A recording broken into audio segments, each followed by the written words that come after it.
lọ́dún yìí ló máa ṣẹ. Àṣẹ kò mí lọ́dún yìí ló máa ṣẹ.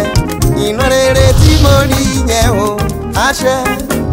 Àlá ayọ̀ mi kò ní lọ́la iṣẹ́ o. Mo lálá pé mo wọnú ògo lọ àṣẹ dandan. Àṣẹ o lọ́dún yìí ló máa ṣẹ. Àṣẹ kò mí lọ́dún yìí ló máa ṣẹ. Ìran ire tí mo rí yẹn o àṣẹ. Àlá ayọ̀ mi kò ní lọ́la iṣẹ́ o. Mo lálá pé mo wọnú ògo lọ àṣẹ dandan.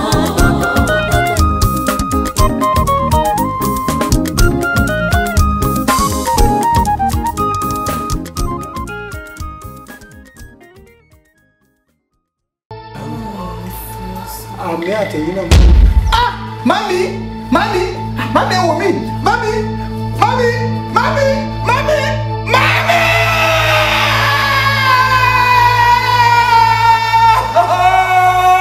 Mami! Mami! Mami!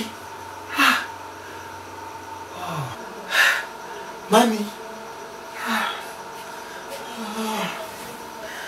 Mami! Àṣé àlá ni. Mami. Mami.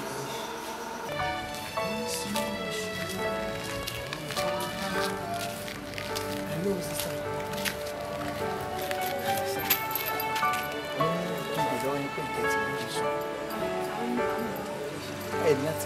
Láti mọ̀ lójú àná.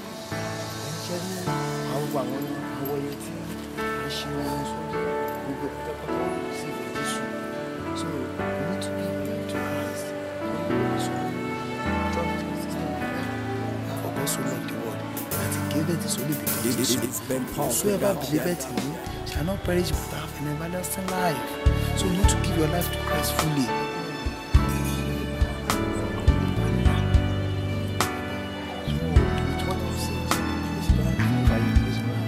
Hallelujah. Hallelujah.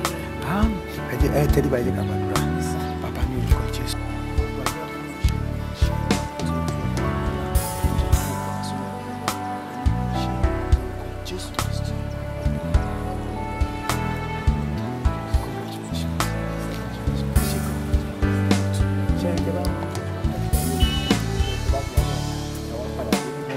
Ẹ bá ti dé sàlẹ̀ bẹ́ẹ̀ ẹ yà sọ́wọ́ sí báyìí. Kẹ wá padà lọ straight kẹ yà sọ́wọ́ tún ìṣọ́ọ̀ṣì wà lẹ́ẹ̀ máa kọ́ bẹ́ẹ̀ ẹ pẹ̀lẹ́ ẹ ṣe kọ́.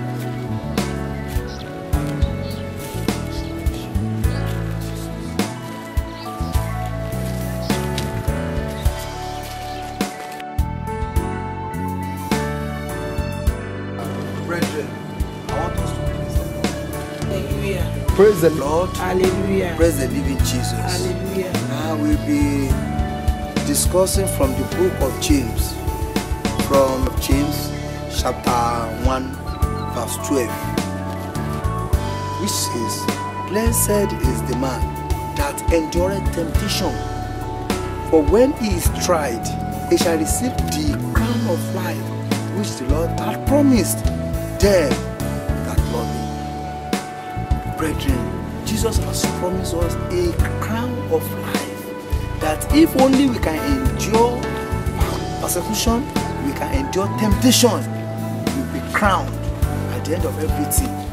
So I will tell you, I will be advising you that we should endure it whenever we are facing some challenges in life.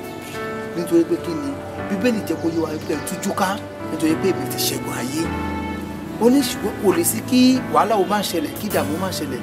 Ẹ tújú ká nítorí pé mo ti ṣẹ́gun ayé.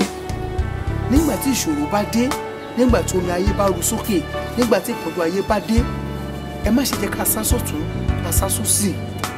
Ẹ jẹ́ ká máa wo Jésù Kristi tó ti kú lórí igi àgbélébùú nítorí tèmi àti yín. So my brethren, I'm beseeching you, I'm pleading with you that we should endure persecution. We should endure suffering with Jesus Christ. He is our author and finisher of our faith. He is there anytime. Ó ní nínú omi mo wà pẹ̀lú yín, nínú iná mo wà pẹ̀lú yín, nínú ìjì mo wà pẹ̀lú yín. All we need is that we should keep on praying. We should keep on fasting till something happens. And that is the reason I would have to tell you the meaning of push. Pray until something happened. So, for this reason, let us pray. Father, in the name of Jesus. Amen. Father, Lord, we bless your name for this wonderful word from your throne. Be that exalted in the mighty name of Amen. Jesus. Father, as we are going on, be with us in the mighty name of Jesus. Amen. In Jesus' mighty name we pray. Amen. Praise the Lord. Hallelujah. Praise the Lord. Hallelujah. Praise the living Jesus. Hallelujah. Manager, credentials mi lele. Ṣé tẹ́ bá wò ẹ máa wà convince pé mo try ẹ jọjọ Ọlọ́run. Mo need iṣẹ́ badly. Àdìgbà tí mo ti rí pé ẹgbẹ́ signpost síta pé ẹ need sales rep àti ìgbà ẹni ọkàn mi sọ pé èmi ni mo níṣẹ́ yẹn. Àtẹ̀bá dẹ̀ check our credentials ẹ̀ dáadáa rí pé mo really try. Let's try. Mo àbẹ́ sọ pé mo deserve iṣẹ́ yẹn sá. Thank you, sir.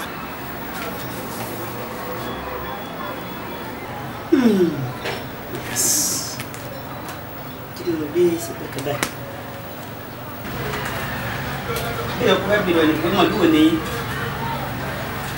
I'm from Ekiti State, sir.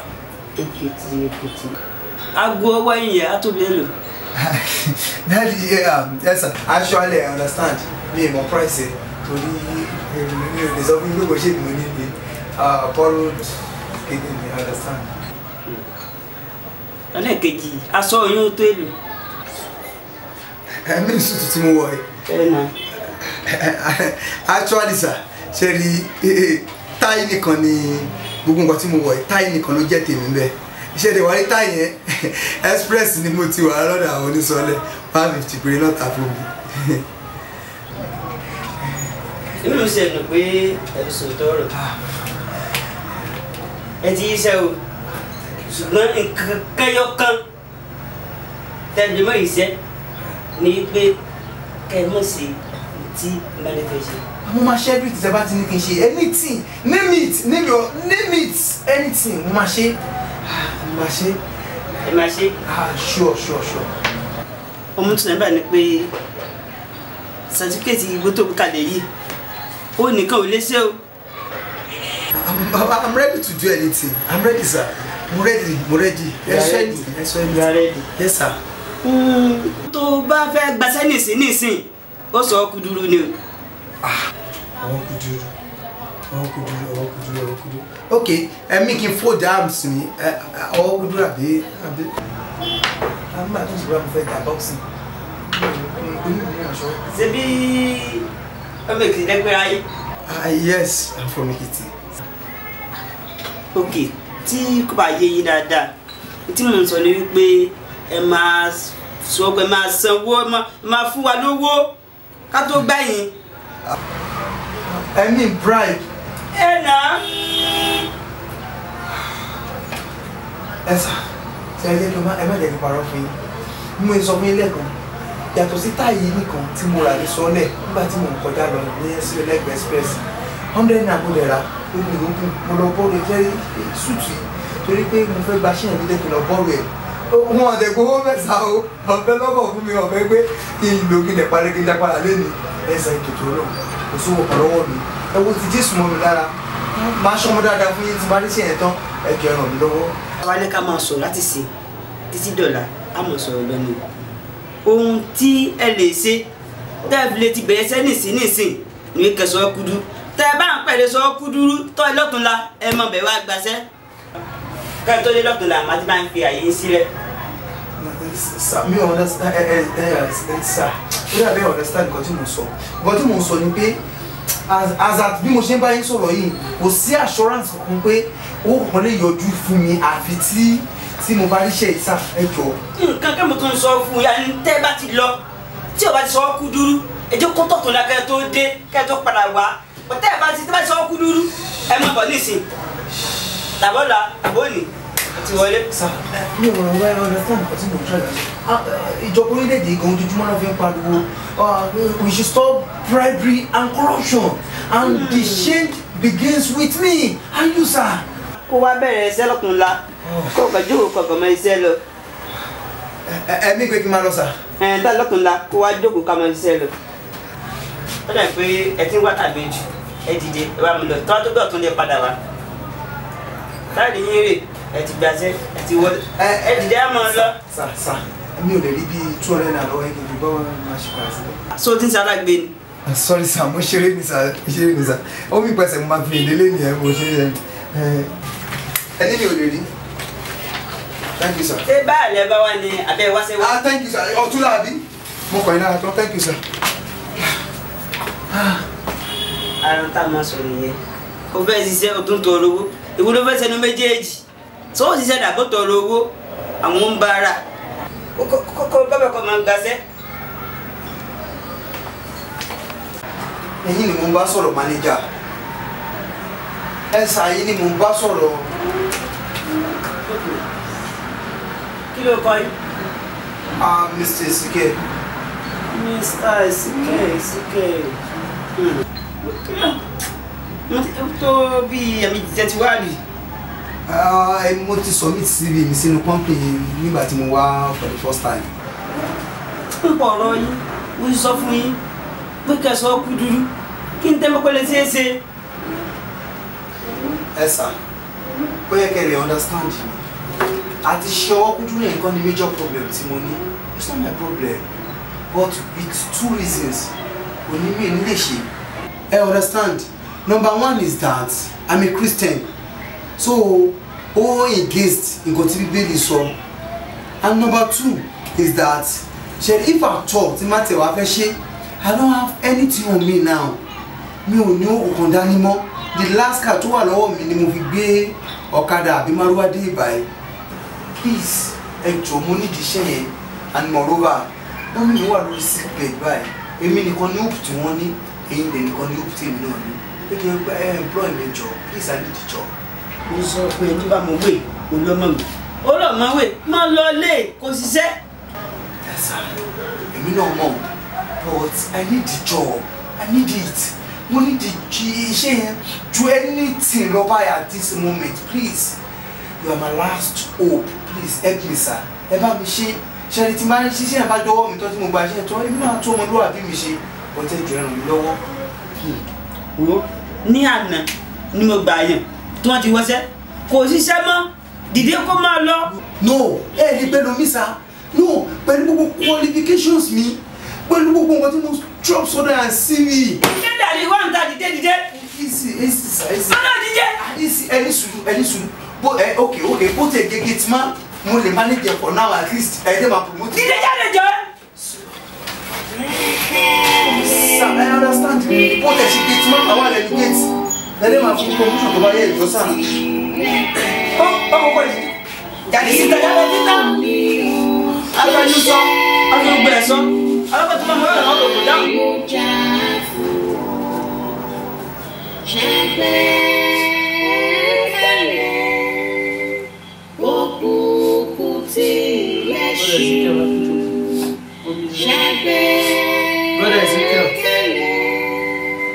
Brother Ezekiel. Sorry. Kí ló ṣẹlẹ̀ tẹ́ wá ronú lọ bẹ́ẹ̀? Oh David, I must tell you the truth. Ẹ̀yin náà ń pẹ́ nìkan ni mo lè fọ̀rọ̀ lọ. Èmi àti ìjọ máa ń fi mú ara wa. I'm tired. Ó ti sú mi. Ó ti rẹ̀ mí. Mo ti wáṣẹ́ mi ò ríṣẹ́. Gbogbo ibi tí mo wáṣẹ́ dé pátá gbogbo wọn sọ pé kí n fún olówó àbẹ̀tẹ́lẹ̀ tó sì lòdì sí Bíbélì. Brother Ezekiel. Ṣé bẹ́ẹ̀ náà lẹ ní ká máa ní sùúrù? Kí wá ló dé tẹ́ ẹ̀ ní sùúrù? Sùúrù lọ́ba ohun gbogbo.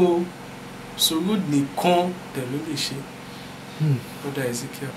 Ẹ wo, ó ń ṣe pé mi ò lè ní sùúrù but mo ní ìyá ńlé and she is strong. Ara wọn ò yá. I need to take care of her. Brother Ezekiel. Ṣé Jesus. ipa yìí ti wá pin ní báyìí? Jesus. Ẹ ní sùúrù nìkan. Brother Ezekiel. Brother Ezekiel, ẹ ní sùúrù. Ọlọ́run á dẹ̀ tọ́ wa sọ́nà. Orílẹ̀-èdè ti bàjẹ́. Brother Ezekiel, ẹ jẹ́ ká gbàdúrà. Ẹ jẹ́ ká gbàdúrà. Àdúrà ni gbogbo nǹkan àdúrà lè ṣe. Ní orúkọ Jésù. Àmín. àṣẹ o lọ́dún yìí ló máa ṣẹ àṣẹ kò mí lọ́dún yìí ló máa ṣẹ ìran rere tí mo rí yẹn o àṣẹ aláyọ̀ mi kò ní lọ́la iṣẹ́ o mo lálá pé mo wà ní gbogbo lọ.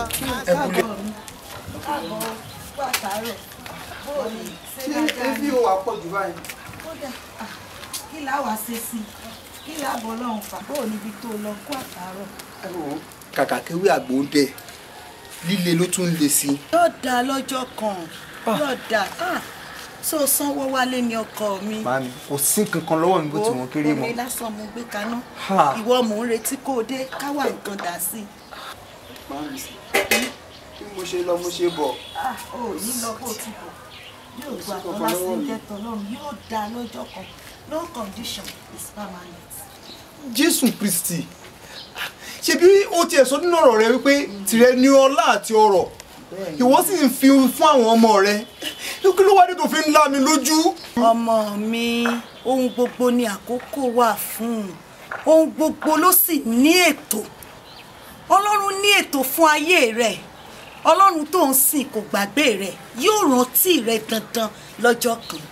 ẹ kàn ní kí má máa sọ bẹ́ẹ̀ ni màámi ẹ kàn ní kí má máa sọ bẹ́ẹ̀ ni màámi nígbà tó yẹ pé bí mo ṣe lọ bẹ́ẹ̀ náà ni mo tún ṣe padà bọ̀. Ní bọ̀ bó ti lọ lọ́jọ́ kan Ọlọ́run gbogbo ló ní àkókò má jẹ́ kó sú ọ túbọ̀ máa tẹ̀síwájú Ọlọ́run ní ètò fún ayé rẹ tí ó sì wá sí ìmúṣẹ. Ọlọ́run tí à ń sìn kì í ṣe Ọlọ́run idán Ọlọ́run ètò ni ó ní ètò fún ayé rẹ tìrẹ náà ni pé kó o túbọ̀ máa sìn kó o sì gbàgbọ́ nínú rẹ̀ ọjọ́ kan yóò rántí rẹ. gbogbo ayọ̀ tẹ ti ń tẹnu mọ́ láti ẹjọ́ òun lélẹ̀ tẹ gbóúnjẹ kaná tí ò sí kankan nú ẹ̀.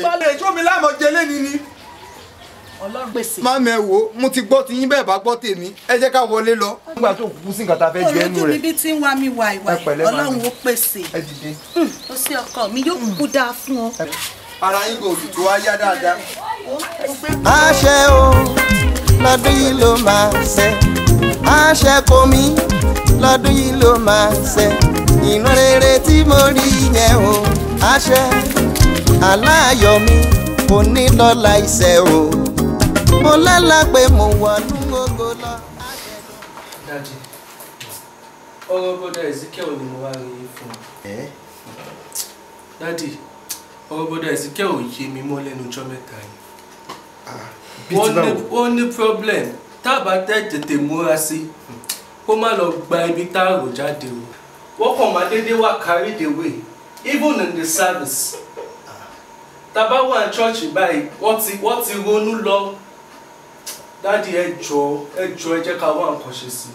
That's true because mo ti notice wọn last be some weeks ago but last week Sunday you were very very obvious because mo officiate last week Sunday but mo kàn fẹ́ disturb nípa ọ̀rọ̀ wọn ni.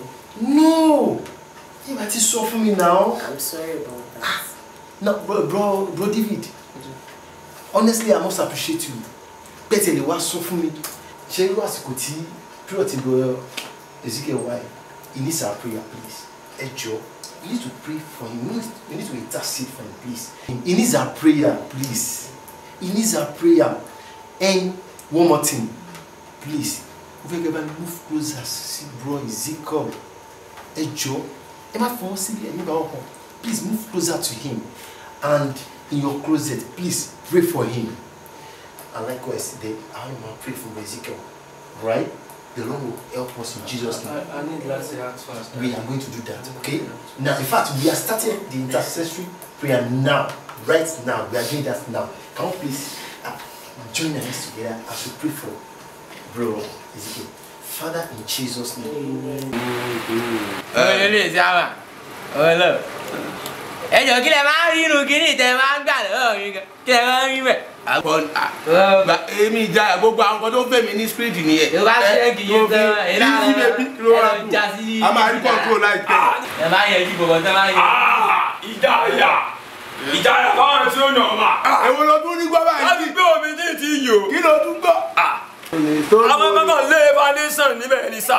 Foundation lé ní àbí foundation mọ́tò. Foundation lé ní mẹ́fọ́ flat. Foundation lé àwọn sàrà ṣe ọdún rẹ̀ lọ.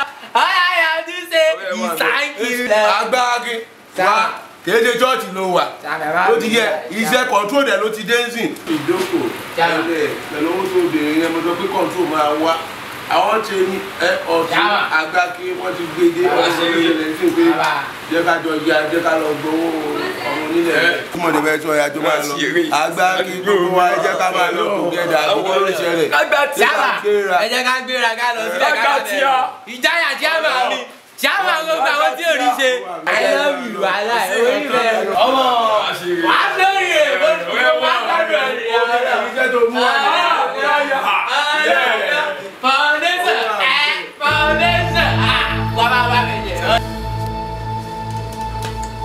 Ezekiel. Ezekiel. Àmì àtẹ̀yìn náà. Mami! Mami! Mami ẹ wò mí! Mami! Mami! Mami! Mami! Mami!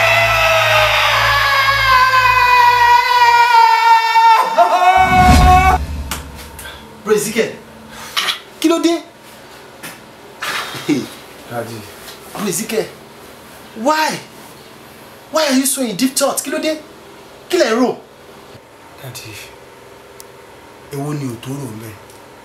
Ṣé bẹ́ẹ̀ yẹn àgbàlẹ̀ bọ̀tẹ́ kò ní pé ìran mẹ́ta wọn gbọ́dọ̀ yẹ olùṣe. Ipò tí ìyá mi kú sí, ipò náà ni mo tún ṣì wà yìí. Bá ṣe ń ta kò jó, bí mo ti ń lé lọ ló ń padà bọ̀ lẹ́yìn mi. Bí gbogbo ìgbìyànjú àti akitiyan mi kí mi náà lè jẹyàn kí n tiẹ̀ lè ríṣẹ́ lásán pàbó ni gbogbo ẹ̀ já sí. Inú ipò tí ìyá mi wà rèé tí wọ́n fi kú sórí àìsàn tí a fi dá wọn padà láti ọsibítù wá sílé nítorí pé wọn àròwọ ọsibítù san.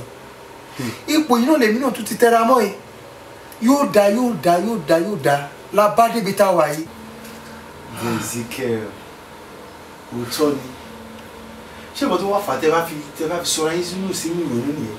Ṣé kò tó rò ní? Ezekiel, òótọ́ ló tó rò. Mo mi ò ní fẹ́ kí ẹ rò ó bẹ́ ṣe ń rò yìí. Ezekiel, kí ló fẹ́ yà yín kúrò nínú ìfẹ́ Kristi? Gẹ́gẹ́ bí Róòmù yẹn ṣe sọ, ó ní kí ni ohun tí ó wà yà mí kúrò nínú ìfẹ́ Kristi? Ṣé ìpọ́njú ni? Ikú ni? Idà ni? Àbí ohunkóhun? Ezekiel, mi ò ní fẹ́ kẹ́ ẹ rò bẹ́ ṣe ń rò yìí. Oya ẹ jẹ́ ká wo ohun tí Róòmù orí kẹjọ sọ kí ẹ lè mọ̀ wípé àwọn tẹ̀ ń dojúkọ yìí fúngbà díẹ̀ ni ẹ wò bẹ́kún bá pẹ́ dalẹ́ ayọ̀ ń bọ̀ lówùúrọ̀. ẹ ṣí Róòmù orí kẹjọ kẹ wá wo ẹsẹ̀ kejìdínlógún ẹ̀ nǹkan tó sọ fún wa. Nítorí mo ṣírò pé ìyà ìgbà sísìnyí kò yẹ láti fi ṣe àkàwé ògo tí a ó fi hàn nínú wa. That is it, Ezekiel. Nítorí pé mo ṣírò rẹ̀ pé àwọn ìpọ́njú àti ìdojúkọ pẹ̀lú làkàkà yín sísí yìí a ò lè fi ṣàkàwé ògo tá a fi hàn nínú yín. Ezekiel, àwọn tẹ̀ ń dojúkọ yìí fún ọ̀gbà díẹ̀ ni àwọn ògo ṣì ń bọ̀ tọ́lọ́ yóò fi hàn nínú yín. Ẹ jẹ́ ká tún wo ìwé orin Dáfídì káwọn orin Dáfídì Psalm 126 ẹ bá mi ka ẹsẹ̀ 5 àti 6 rẹ̀. Àwọn ọmọ tí tẹ̀ ń rò yìí mi ò fẹ́ kí ẹ rí bí ìpèníjà. Nígbà tí Olúwa mú ìkólọ sí no ẹ̀ka ẹsẹ̀ 5 àti 6 rẹ̀ Psalm 126. Àwọn tí ń fi omijé fún irúgbìn yóò fi ayọ̀ ká. Ẹni tí ń fi ẹkún rìn lọ tí ó sì gbé irúgbìn lọ́wọ́ lóòótọ́ yóò fi ayọ̀ padà wá yóò sì rí ìtì rẹ̀. Àwọn tó ń fi omijé tó fi fún irúgbìn wọ́n fi ayọ̀ ká. Ezekiel, ṣé ẹni tó fi ẹkún rìn lọ tó sì ru irúgbìn tó gbé irúgbìn lọ́wọ́ nítòótọ́ yóò fi ayọ̀ padà wá yóò sì rí ìtì rẹ̀ yóò kéré rẹ̀. So Ezekiel mi fẹ́ kí ẹ ronú. Ẹ ṣe kan náà. Bọ́dà Ezekiel bí mo ṣe ń sọ̀rọ̀ ṣé kò sí tà ní church lójú Sunday torí mo wo gbogbo church mi ìròyìn àbí sister. Nǹkan tèmi náà fẹ́ sọ nìyẹn o bro Ezekiel mo wo àyè yín tẹ máa ń jókòó sí every Sunday mi ò máa rí yín bẹ́ẹ̀. Ẹ wo bro David sister Buki kò sí ohun kémi náà máa wà o ṣùgbọ́n bẹ́ẹ̀ ṣe ń wò mí mi ò ní 50 kọ̀ọ̀bọ̀ dání tí mo tẹ̀lé fi dá offering bẹ́ẹ̀ sì jẹ́ kó yé wa pé ká má ṣe wá síwájú sínú ilé bàbá òun láì lọ́wọ́ òfo. bọ́dà Ezekiel ṣé torí offering lẹ wá ṣe wá church Ọlọ́run rínú yìí ó mọ̀ pé kò sí tó bá dẹ̀ wà ẹ máa múlẹ̀ ẹ rántí nínú Bíbélì o obìnrin opó ó fi ohun tó wà lọ́wọ́ rẹ̀ ó fi sílẹ̀ òun dẹ̀ ló rà mú gbájú bọ́dà Ezekiel kò bá má jẹ yẹn kí la wà fúnra wa fún. Bro David mi ò rò bóyá offering ni ò jẹ́ kí bro Ezekiel wá sí church ẹnujọ́ mẹ́ta yìí mo rí pé bro Ezekiel wọ́n ti ń fà sẹ́yìn nínú iṣẹ́ Ọlọ́run. ẹ wo ká má fọ̀rọ̀ gùn ṣó sì ní kọ́mí tẹ́fẹ́ sọ. ẹ jẹ́ ká ṣí Bíbélì wá sí. mo mọ̀ I know Bíbélì náà ni gbogbo gbà Bíbélì bẹ́ẹ̀ ni pé Bíbélì jẹ́ oúnjẹ ojú oúnjẹ àbówó. mo mọ̀ Bíbélì náà di next tó máa ṣẹlẹ̀ ń bí. ẹ wo sísá Bukky bro David mi ò fẹ́ rí yín fín o kẹ́ni kankan má ṣí Bíbélì ibi tí mo wà ẹ má ṣe wulẹ̀ ṣí Bíbélì lọ́wọ́ tí mo wà. bọ́dà Ezekiel ṣe bẹ́ẹ̀ náà lẹ tọ́ wa sọ́nà ṣe bẹ́ẹ̀ lẹ fi ọ̀nà Bíbélì hàn wá kí wá ló dé. ẹ wo sista Bukky ẹ ṣí ìwé yẹn sínú ìwé. ẹ wo bro David téèyàn bá ní eégún bàbá òun máa jó tó bá tún wá sọ pé eégún bàbá òun ò jó mọ́ kò sẹ́ni tó máa múyàn sí o. ẹ wo kẹ́ tó wọlé tẹ́lẹ̀tẹ́lẹ̀ mo ní ibìkan tí mo fẹ́ lọ ní bá kẹ́ wá máa lọ ìjọ. no ẹ dúró sista Bukky ẹ ṣí báìbù yẹn sí. ẹ má jẹ́ kí bínú sí yín ẹ má jẹ́ kí bínú sí yín ẹ má jẹ́ kí bínú sí yín o. bro David ẹ dìde ẹ máa lọ sista Bukky ẹ jókòó lẹ́gbẹ̀ẹ́ mi ẹ máa lọ get out of my house.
Bro Ezekiel.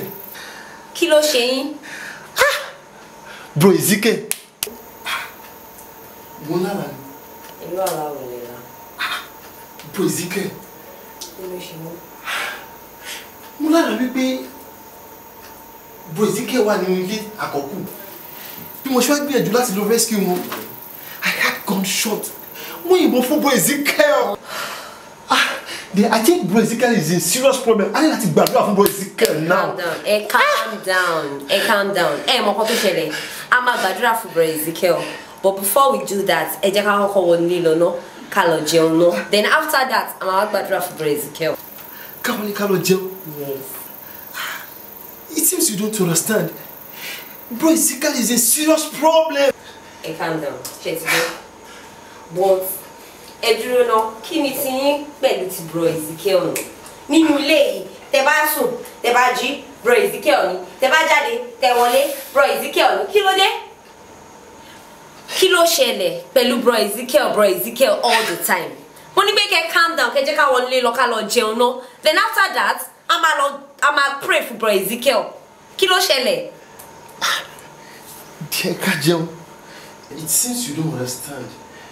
Bro Ezekiel is not just a brother. Mo ti gbọ́, ẹ jẹ́ ká wọlé. Ẹ pẹ̀lẹ́. All right. Bro Ezekiel. It is well.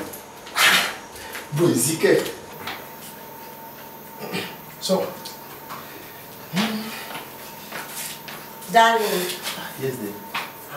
Ibo lẹ wá ń lọ láàárọ̀ ìgbà? Ọ̀dọ̀ Bro Ezekiel, of course. Bro Ezekiel.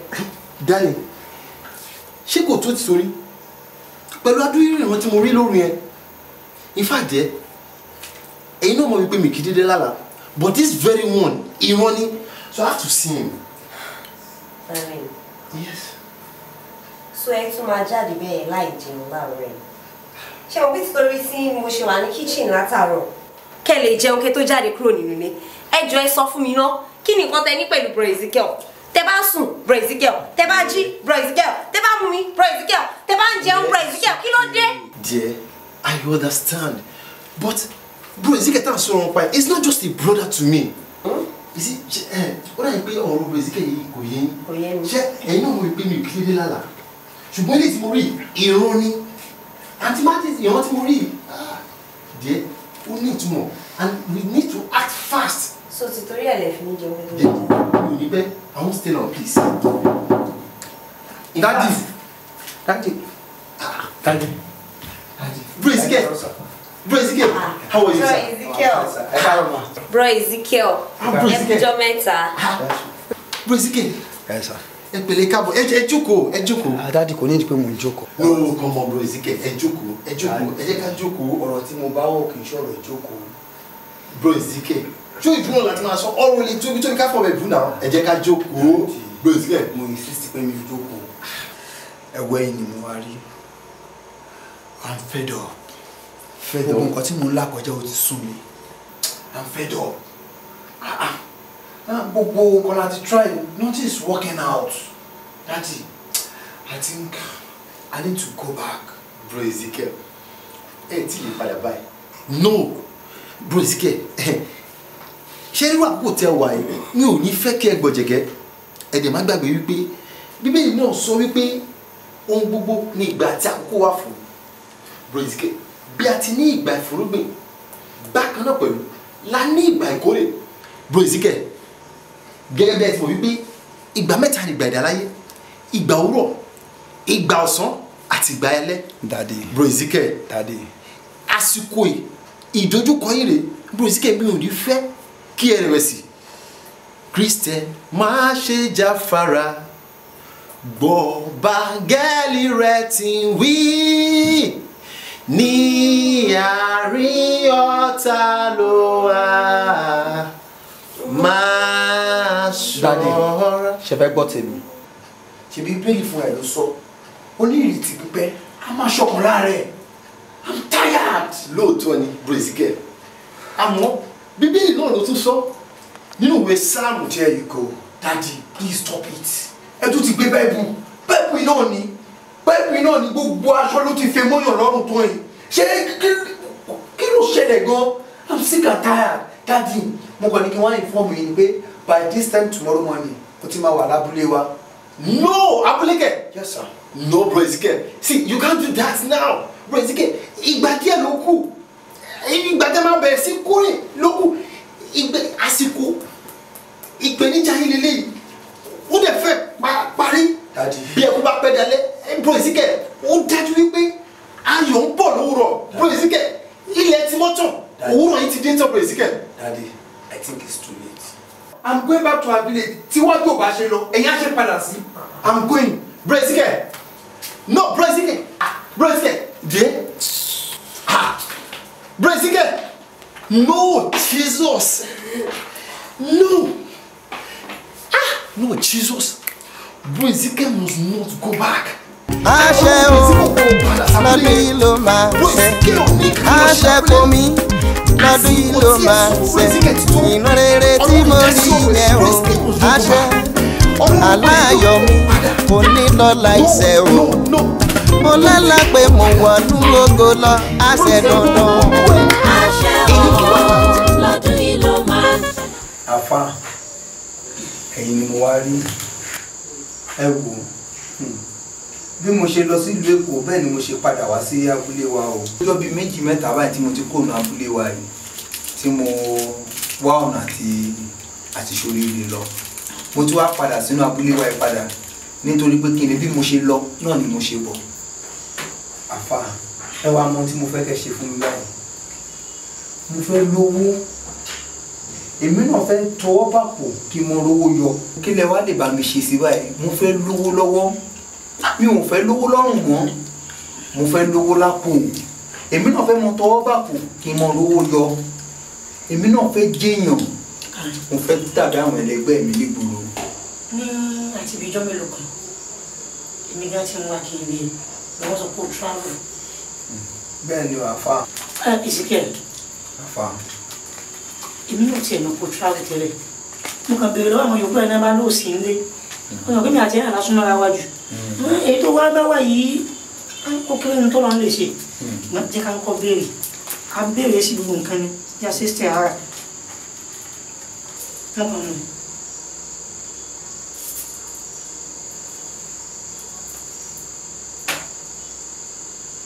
Allahu Akbar Allahu Akbar Ezekiel Àfà. sórí ọ̀rọ̀ tó wà lẹ́yìn ó padà wá rí mi ni o tó bá dọ̀tún náà padà wá á wà nǹkan ṣiṣẹ́. Ọ̀tún lábí ti bó àfà ní kẹ́ wọlé kẹ́ bá wọn kàn ṣe sí kí bó ṣe ọṣẹ bó ṣe nǹkan kí mo fẹ́ lówó. ìyẹn kan kí n gẹ́gẹ́ yìí báwọn ìwọ padà wá lọ́tún náà pẹ̀lú òkú ọlọ́run ní ti wà lọ́tún máa ṣe. àṣẹ kò mí lọ́dún yìí ló máa ṣẹ ìran rere tí mo rí yẹn o àṣẹ aláyọ̀ mi kò ní lọ́la ìṣẹ́ o. يا سوى القيان الحكيم إنك لمن المرسلين على صراط مستقيم تنزيل العزيز الرحيم لتنذر قوما أنذر آباءهم فهم غافلون لقد حق القول على أكثرهم فهم لا يؤمنون نجعلنا في أعناقهم أغلالا فهي إلى الأذقان فهم مقمحون جعلنا من بين أيديهم سدا ومن خلفهم سدا فأغشيناهم فهم لا يبصرون. Àfà mo tún ti dé àfà.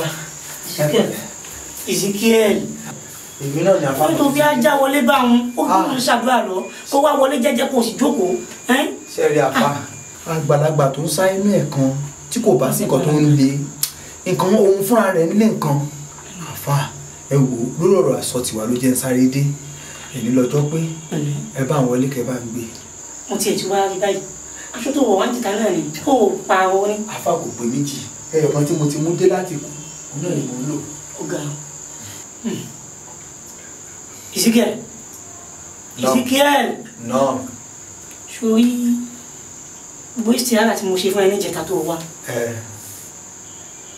mi nǹkan fẹ́ sọ fún ẹ ní wo bí gbogbo ṣe tó lẹ̀ mo sì mọ bí èèyàn tó ń ṣe tí n bá ní kí n wí fún ọ níjọ́ náà èèyàn máa ń tó lè tẹ̀lé ń tó lè ṣe ṣùgbọ́n sórí ìsìtìlára tí mo ṣe fún ọ mo fi ọba tó ní mí tó ní ẹ̀mí mo fi búra àyà tó bá ìsìtìlára tí mo sọ kalẹ̀ fún ọ tó bá wá inú wípé ìsibiri sọ́bùrà ń jẹ̀rín ìlànà nítorí ká wí fún ọ ni pé kó o ṣe sùúrù lọ́pọ̀lọpọ̀ ó ṣe sùúrù ni o nǹkan ò dáa ìmọ̀ sùúrù ló ṣe. Sùúrù tí wọ́n tẹnu mọ́ títí nílùú Èkó tí mo fi padà wá sábúlé wa ẹ̀ lẹ́yìn náà tó bá mi sọ sùúrù láàárọ̀ sùúrù lọ́sàn títí gbogbo nǹkan fi dàrú kí n tún padà wá sábúlé kí n tún ṣe sùúrù àfa. sùúrù tó ṣe é ṣe bọ́lá ti jọ yìí kò tó nǹkan náà kò kàn sí níwọ̀n àbá náà gbogbo nǹkan ó sì dáa. bó jẹ́ ọṣẹ ni mo ṣetán láti wẹ ọṣẹ àní wọlé kẹ bá mi wá nǹkan tí mo tiẹ̀ lè lò àní kó wò yìí dé lẹ́sẹ̀kẹsẹ̀. òní la ilaha illallah Muhammadu Rasulullah kíni kan ò kọjọ ọlọ́run ni kò ṣe sùúrù kò pẹ́ mọ́. sùúrù àfà tó bá yẹ pé lọ́rọ̀ ọ̀rọ̀ sùúrù ẹ jẹ́ mọ́ lọ. má lọ tẹwọ jẹsẹ wà fún lókè tàbí nílẹ̀ tó lè kọ́ agbára rẹ̀ lójú iyèméjì ẹ̀rù ìbànújẹ́. Tani o bàbá èmi ni o bàbá èmi ni o bàbá rí ọ bàbá ẹ̀yin ni mo wá rí sí òde kó má balẹ̀ ní bàbá ó fi kalẹ̀ sí ẹ ṣé bàbá. Bàbá ohun tó jú rí ẹnu ò lè sọ tán mo ti padà dé sábúlé ẹ̀yin ni mo sì wá rí. Wòmí ebi mo sọ fún ọ ẹnu ni ọ̀ka ọ ìgbà tẹ èkó ọ̀dà búlé mo ní ọmọ tẹ̀lé àwọn ẹlẹ́sẹ̀ àjòjì ń lọ ṣẹ́dún kan gbà náà sọ wá tí a rí nǹkan mú bọ̀ nbẹ. mi ò rí kankan mú bọ̀ nbẹ bó ti mọ̀ kiri mọ́. ọ̀dà kí ló wá fẹ́ kí ló fẹ́ dọ́dọ̀ rẹ̀. Bàbá ẹ̀yin àgbàlẹ̀ bọ̀ tẹ́ sọ pé tíwájú ò bá ṣe é lọ ẹ̀yin ó ṣe padà sí bàbá mo ti wá padà sẹ́yìn bàbá mo ti dé sí yín lọ́rùn mo fẹ́ lówó àwọn ẹgbẹ́ mi ń kọ́lé mo fẹ́ bá wọn kọ́ àwọn ẹgbẹ́ mi ń rọkọ̀ bọ̀gìnì mo fẹ́ bá wọn kó ra ọkọ̀ bọ̀gìnì àwọn ẹgbẹ́ mi ń tọwọ́ bàpò wọ́n ń rówó yọ èmi náà fẹ́ bá wọn ní bàbá ẹ jọ̀ọ́ ẹ bá wọn nǹkan ṣe sí. ọmọ ṣe o tí ì bá ṣe pé mo rò owó yìí pọ́ máa mi ló ṣe àìsí ìdẹ́ ní musan ká máa mú kíkan bẹ́ẹ̀ ni ní ó jẹ́ kí n gbọ́ tọwọ́ tẹsẹ̀. mo fẹ́ ní owó. mo fẹ́ ní owó bàbá. kí wọn náà kọ́ bá kò báyìí kọ́ máa náwó. bẹ́ẹ̀ ni. ibi àwọn ẹgbẹ́ bá ti ń náwó báyìí kọ́ má bá wọn ná gidi. bẹ́ẹ̀ ni bàbá. ọ̀dà ó sì lówó lọ. àṣẹ. àmọ́ kinní kan ni o oríṣiríṣi oògùn owó ló wà á wà béèrè lọ́wọ́ ntẹ́lẹ̀ dá rẹ rọ̀ mọ́ mọ̀ ń bọ̀ n tó bá yà kẹ́ ìjọ pẹ́ má.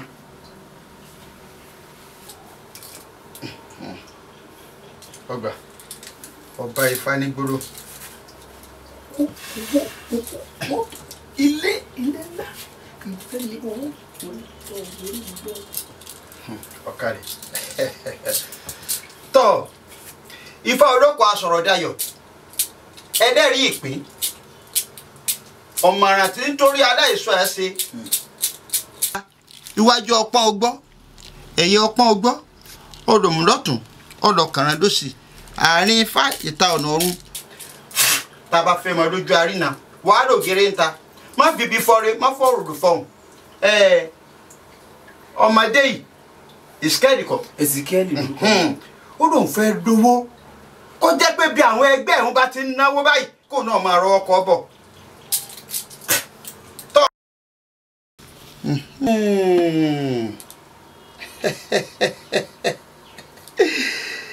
gòdábùrọ̀sọ ọláfẹ́fẹ́ lẹ́lẹ́ ní ìṣèwé oko láàlọ́ ẹ̀fùfù lẹ̀lẹ̀ ní ìṣèwé àpín kàgbákàgbá ló dífá fọ́rùnmìlà níjọ́ kìíní àná tó sokó òun ọ̀lájé.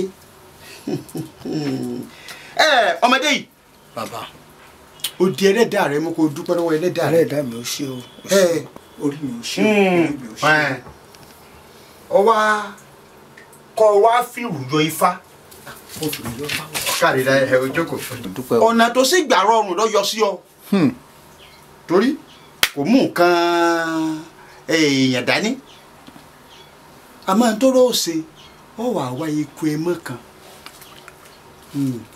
orí eku ọmọ eré eku ẹmọ kan orí eku ṣé bí náà abúlé náà ló ti lọ. bàbá ọjọ́ ti pẹ́ díẹ̀. ọ̀dà ọmọ tí kì í ṣe fún ọ wò mí lọ wá bí ẹgbẹ̀rún méjì àtààbọ̀. ẹgbẹ̀rún méjì àtààbọ̀. gbogbo àwọn nǹkan èmi ọ̀bọ̀ ṣe ìbọn pèsè rẹ̀ tó bá rí bẹ́ẹ̀ kò sí wàhálà. tó bá wá tó bí ìwòyí ọ̀la ọ wà á padà wá èmi ò ti pèsè rẹ̀ lẹ̀. tọ́ ifá olóko asọ̀rọ̀ dayọ̀ lọ́ba ṣe nǹkan ìlówó bá dé lọ́ba yọ̀nù owó síkì o dúpẹ́ lọ ẹlẹ́dàá rẹ̀ tó o bá ti ṣe kò sí yọnu mọ́ bó ṣe rí nù. ẹ mọ retí mi lọ́la. ọ̀dà èmi ò ti bọ́ pèsè rẹ̀ lẹ̀ sọgbọ́ ọ̀ka ẹ ṣé mo dúpẹ́. ọjà ẹ ó mà ṣe o ọ̀tán mo sọ fún ọjọ́ kìíní àná bá wí fọ́mọ ẹni agbọ́ mo ní ọmọ tẹ̀lé lẹ́sẹ̀ àjòjì lọ ẹ̀ ń sọ wá tán. Ezekiel bàbá mo fẹ́ kọ́ ọkọ́ rẹ́ẹ̀rin olówó ná. wo bí o ti lówó. mo padà lówó. orí mi ò ṣe. owó ti dé. ẹlẹ́dàá mi ò ṣe. mọ̀ ń bọ̀ n tó bá yá kèé tó pẹ́ mọ́.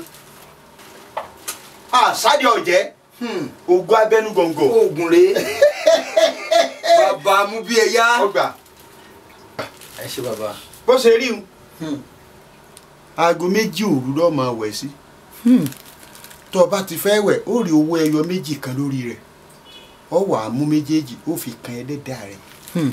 lórí rẹ̀ báyìí. lórí ẹ̀ ó mú méjèèjì ó fi kan ẹlẹ́dàá rẹ̀ báyìí ọ wà á bẹ̀rẹ̀ sí máa ṣàdúrà tó o bá fẹ́ sí sínú ẹ̀.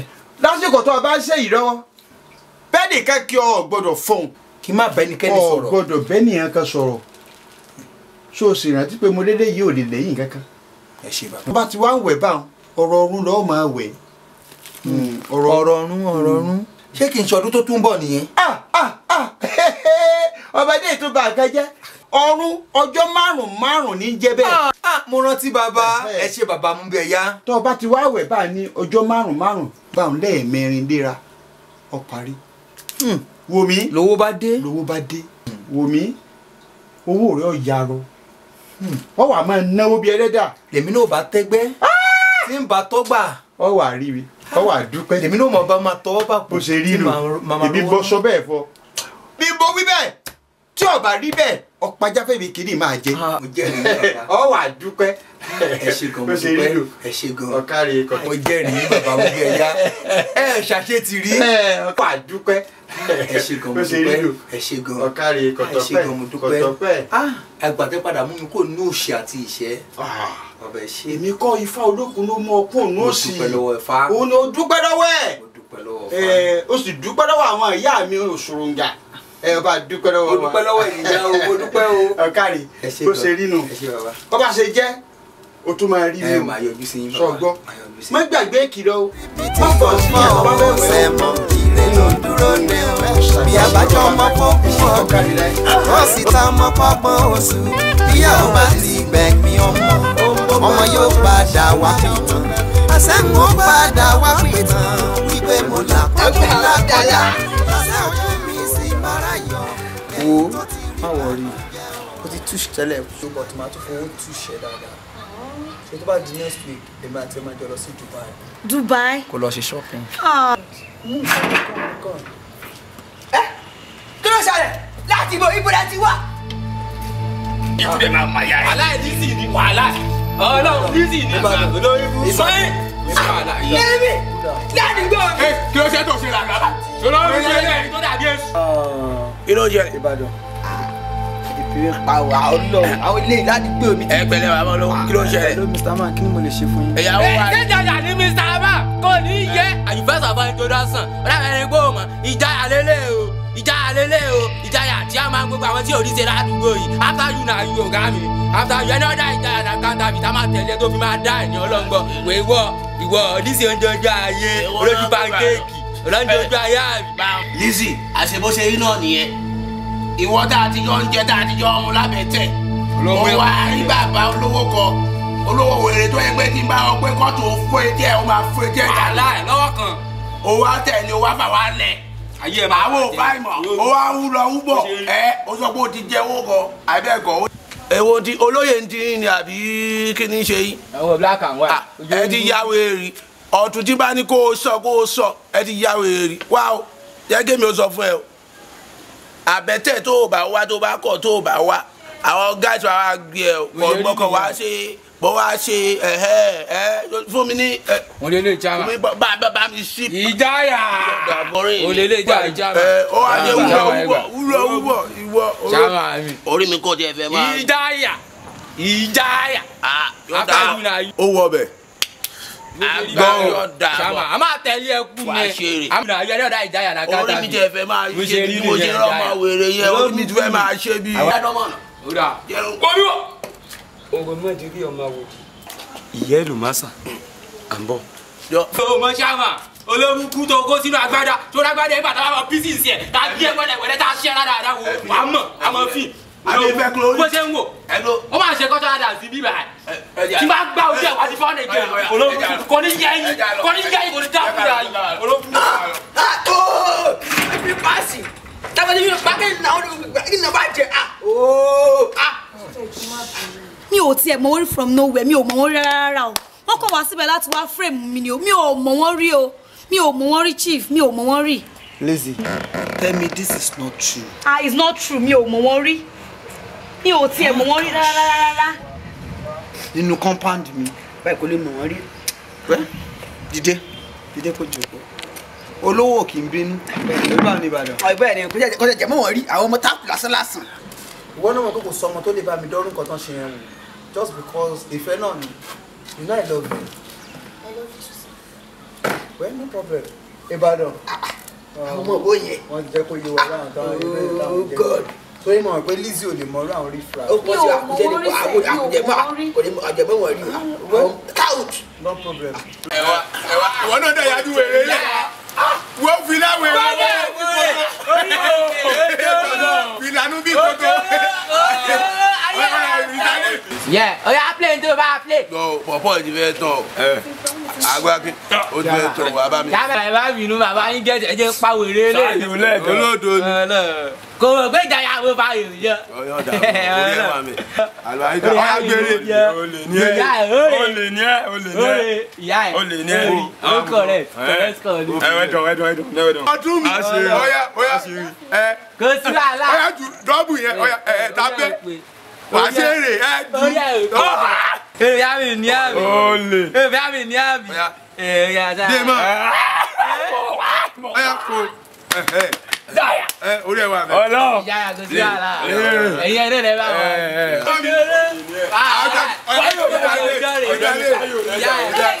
Olórí. Mo bá mi try nǹkan tó ṣe fún mi lọ́jọ́ ìmọ̀. Kílẹ̀ mo bá mi try mi kí ló bá pàrọ̀ mi jẹ́ lọ́rọ̀ ọba láyé yẹn. Mi ò fẹ́ ìgbé ayé ọ̀run yẹn mọ́. Mi ò tiẹ̀ fẹ́ mọ́ mi ò fẹ́ máa gbé mọ́ kí ló dé. Dàpọ̀ nínú ayé mo ti change mi ò sí ní gbogbo lẹ́yìn yẹn mọ́. Ìyá àbẹ̀tẹ̀ ẹ̀dá àtijọ́ wà á ti pẹ́ náà kí ló ń ṣẹlẹ̀? Ó dọ̀ wá ń gbóhùn lẹ̀, okò tún wá ń láòdù ẹ̀ kí ló ń ṣẹlẹ̀ gan? Farabalẹ̀ náà mo ní kó calm down. Ó dẹ̀ máa ṣe kí ni wà á pẹ́ pín nìyẹn. Kí ni nǹkan tó ń ṣẹlẹ̀ látàárọ̀? Ọkọ̀ tá ń da gbogbo ẹ̀ lẹ̀ ni ó ń dà á lẹ̀. Kí ló ń ṣẹlẹ̀? Ìjà yẹn ló ń bá sọ̀rọ̀ náà. Ìjà àwọn tó sọ pé ó mọ̀ mí mọ́ ni. Ló ń ṣe é sìn. Ó dẹ̀ mẹ̀lẹ̀ iwájú dára owó wà iwájú ìdájà ìṣàmà fáwọn tí ò rí ṣe ládùúgbò iwájú ẹ̀ ló wà tó ti ṣe gbọ́dọ̀ àdá lọ lé fúlù fọkàn lọ sí ibi ẹni pé wà ń bẹ̀ níbo ló wà wọ́n á ṣe ẹ̀ lára wọ́n á gbé wẹ́lẹ́wẹ́lẹ́ kí ló ń ṣe é lè gan-an ṣé torí pé ti bá ń pẹ́ lólórí. Ìyá àbẹ̀tẹ̀ ọlọ́ ìyá àbẹ̀tẹ̀ wa Lizzy kò yẹ kó o ṣe báyìí náà èèwọ̀ ní kíní ẹ̀dọ́. Ìjàyà. Ìbọn igó máa gbó rẹ̀ dànù. O ti máa ń fún gẹ̀ lífà jù náà. Ìyá wa ni. Ọ wọlé wá ń sìn, ọkàn tẹ́wọ̀ gàgàgàgà. Kí ló ń ṣe kí ló gbé mi? Ọ̀tún mi. Ṣé rí nìyẹn ìyá àbẹ̀tẹ̀ a gbọ́dọ̀ fún ní. Ẹ wo sáma àlẹ́ ò láìpẹ́. Ẹ gbọ́dọ̀ fún gbọ́. Aláyé máa ń sọ. Àwọn tá a máa ń sọ nìyẹn. Àwọn tá a máa ń sọ nìyẹn. Ojúmọ́ ire mi ti mọ́, àkókò òkùnkùn ré kọjá. Ojúmọ́ ire mi ti mọ́, àkókò òkùnkùn ré kọjá. Mo mọ̀ pé mo lè bá àwọn tó kàn àwọn tí Olúwa dá lọ́lá. Mi mọ̀ pé alẹ́ mú mi lóko láàrin àwọn ẹ̀mí gíga. Èmi tí mo fọwọ́ lẹ́nu wòran ìràwọ̀ kò lẹ́nu tán wá. Ọ̀pọ̀ ìràwọ̀ tí mo ti wò rí, wọ́n tún wá wé mi náà bí ìràwọ̀. Ìbànújẹ́ ti dọ̀rọ̀ ìtàn, ẹ̀rín ló padà wá. Wo Ìbàdàn.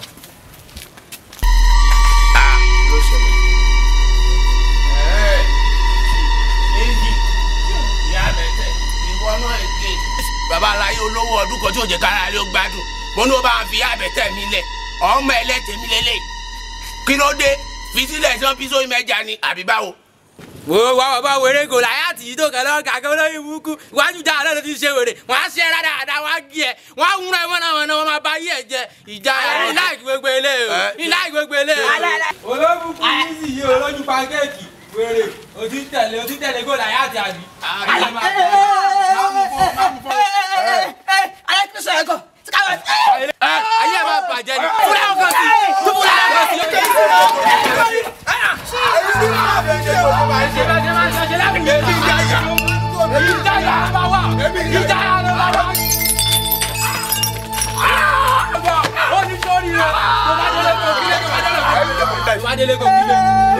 Efele ọya ẹja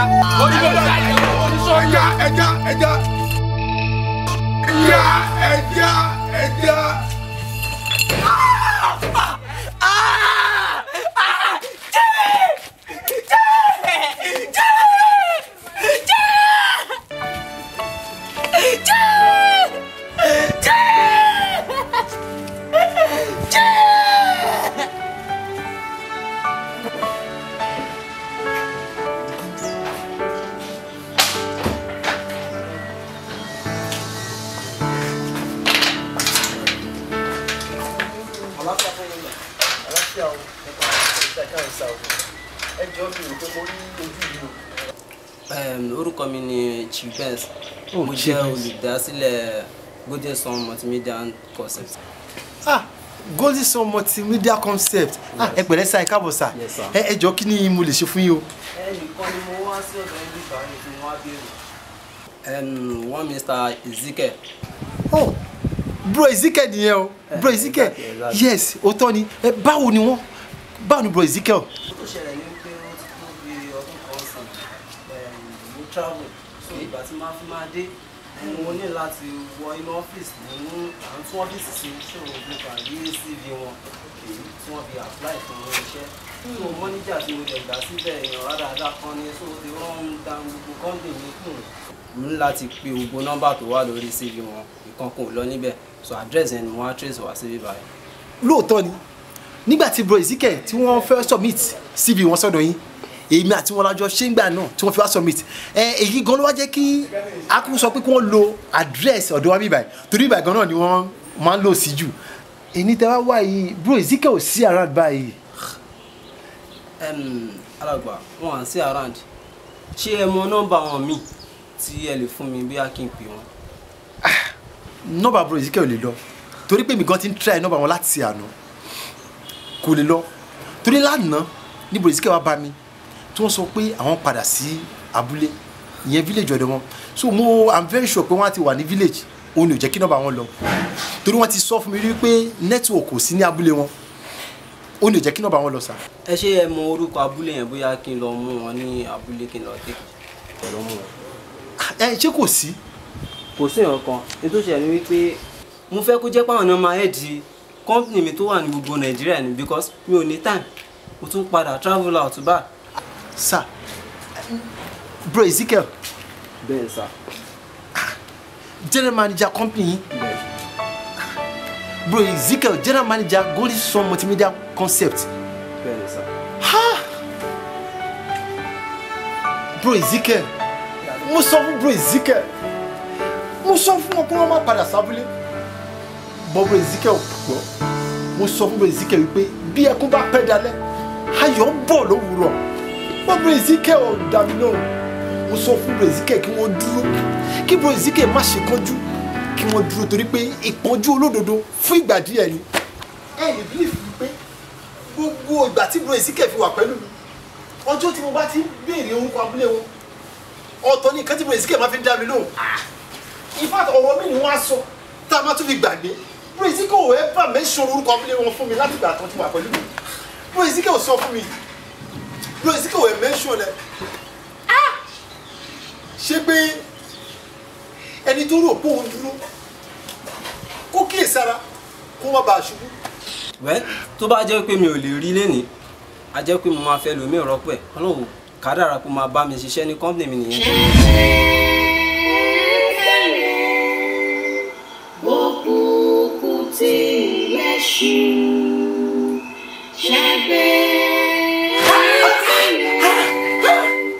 ilẹ̀ fẹ́rẹ̀ mú. Daddy mo ní láti tó Daddy kí mi ò lọ́mọ mo ní láti tó Daddy mo ní láti tó Daddy mo ní láti tó Daddy mo ní láti tó Daddy. ẹ fẹ́ fẹ́ lómi ìrọ́pò bro Ezekiel. ṣe jẹ́ nìyẹn. wọ́n fẹ́ fẹ́ lómi ìrọ́pò bro Ezekiel pẹ̀lú gbogbo ìyà àwẹ̀ àti àdúrà orí òkè àtòrí pẹ̀tẹ́lẹ̀ mo sọ wọ́n á jẹ́ pé àsìkò tí ire wọ́n gan dé Daddy ní bro Ezekiel wá pẹ́ Daddy ẹ káàárọ̀ Daddy. Bro Ezekiel èmi ni bro Ezekiel what's happening èmi ni bro Ezekiel mo rò pé ti padà sí village yẹn ti lọ sábúlé ni. Daddy mi ò ti padà. No Esa Daddy what is it Esa Daddy what is it Esa what is it Daddy kí ló ṣẹlẹ̀ bro Ezekiel tani what is it kí ló ṣẹlẹ̀ àgbàna kí ló ṣẹlẹ̀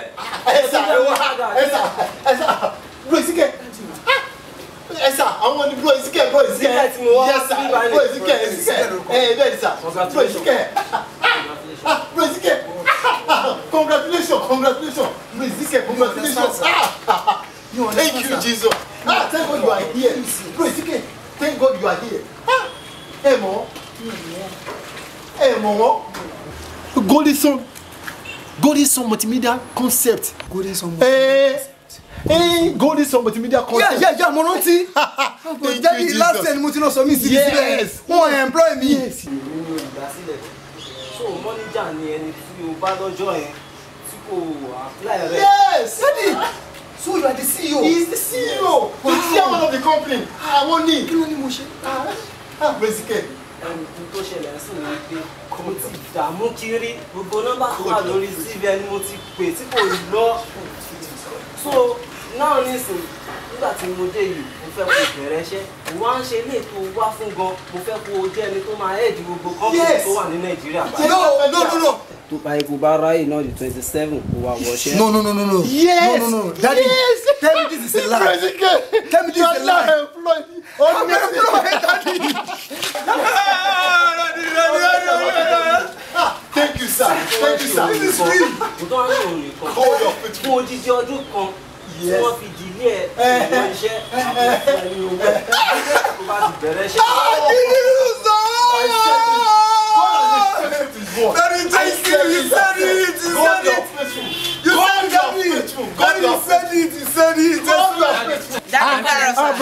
Bro David, Sabuki, you are welcome. Bro Ezike nìyẹn o. Bro David, God, you're overwhelmed. Bro David, thank you, Jesus. Just be employed. Yes. This is CEO of God is a multimedia concert. Just be employed. Thank you. Ẹ dẹ̀ wọ́n pẹ́ ní ká bẹ̀rẹ̀ àdúrà lẹ́sẹ̀kẹsẹ̀. Yes. Àná mọ́jú èní, a fi àdúrà jagun láwọn sísá. Àdúrà ti wọ̀. Olúwo ṣe. Yes. Àdúrà ti gbà. Mo fi àdúrà jagun. Olúwa ṣe o. Abájọ, Bíbélì sọ wípé àdúrà àwọn olódodo ń ṣiṣẹ́ agbára. Thank you, Jesus. Bro David, congratulations. Sister Wiki, you are happy. You are happy. Àdúrà àwọn olódodo ń ṣiṣẹ́ agbára. Honestly. Olúwa sọ wípé ọ̀rọ̀ mi pàápàá ìjà sọpẹ́. Ayé mi padà tún ládùn. Ìbànújẹ́ mi ìgbà kan. Ẹ̀rí ló padà wá já sí.